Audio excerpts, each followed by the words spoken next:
টাকা পড়ছে আমি পকেট থেকে আপনারা রেডি লইবা আমি রেডি সবাই রেডি নি রেডি এক দুই তিন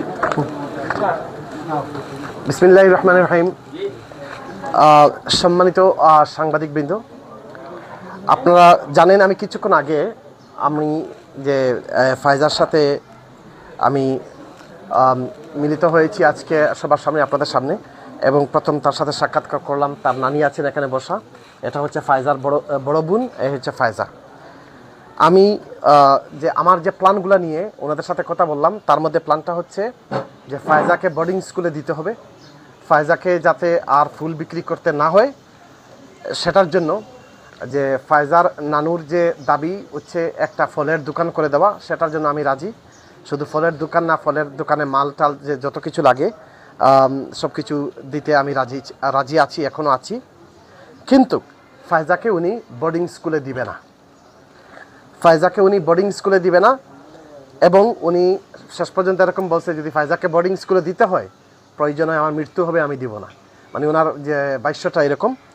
তো আমি আপনাদের সবার মাধ্যমে জানাতে চাচ্ছি, আমি যে প্ল্যানটা নিয়েছি সেটা হচ্ছে ওনাদেরকে আমি 1 মাস সময় দিয়েছি একটু চিন্তা করার জন্য।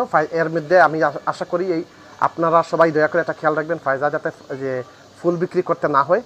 আমি ফায়জার যে আগামী যে 1 মাস আছে, আমি ওনার যে দরকার ওনার নানিকেও আমি এক্সট্রা হেল্প করব, ফাইন্যান্সিয়াল যতটুকু সাপোর্ট লাগে ততটুকু দিব। তবে আমার শর্ত হচ্ছে ফায়জাকে বোর্ডিং স্কুলে দিতে হবে, যাতে ফায়জা, কিন্তু সেফটিটা এখানে ইম্পর্টেন্ট, সামাজিক নিরাপত্তাটা হচ্ছে ইম্পর্টেন্ট। এরপরে হচ্ছে আমি ফায়জা যদি বোর্ডিং স্কুলে যায় তার লেখাপড়ার দায়িত্বটা পুরো আমার, সাথে ওর পুরো পরিবারের দায়িত্ব আমার, ওদেরকে দোকান টোকান করে দিব, তারা যাতে চলতে পারে সুন্দরভাবে। একই অবস্থায় প্রয়োজন হয় আমি 10 লক্ষ টাকা ফিক্সড ডিপোজিট করে দিব যে ফায়জার নামে, যাতে এখান থেকে যে প্রত্যেক মাসে যে ইন্টারেস্ট আসে সেটা আমার ট্রাস্টের পক্ষ থেকে দেওয়া হবে।